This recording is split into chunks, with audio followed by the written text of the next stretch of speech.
بخير بين إمرو جور خوش حالين ببوني يادي الرابرين بين 6 سال 1991 لدفدي الرابرين سرتا دمو سری رجون عجب و گانی پاک شهیدان دا بمزرین دانوینم بو یاد پیروزی که یاد راپارینا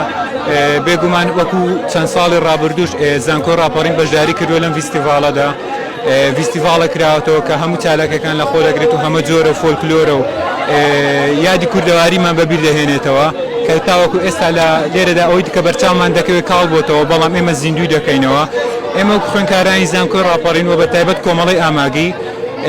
چالکێک مان کردوتەوە کە چالکێکی فۆلکلۆریە پەرتووک و تابلۆ و نێرگز و شتی فۆلکلۆر و چای و خواردنیشمان هێناوە دەمانەوێت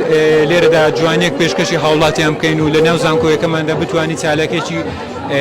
بەسوود بە ئەنجام بگەێنین بەخێرهاتن کەناڵەکەتان دەکەین. بەخێراتنتان دەکەین پیرۆزبای یادی راپەڕین لە هەموو خەڵکی راپەڕین و هەموو سەرتاسەری کوردستان دەکەین. ئێمە وەکو زانکۆی راپەڕین لێرە هەستاوین بە کردنەوەی ئەو کەرنەڤاڵە بۆ پیشاندانی چەندین بیرۆکە و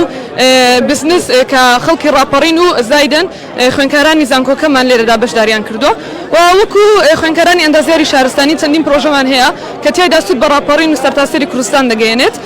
هیوادارین ئەو کەرنەڤاڵە بە دڵی هەموو لایەک و خەڵکی راپەڕین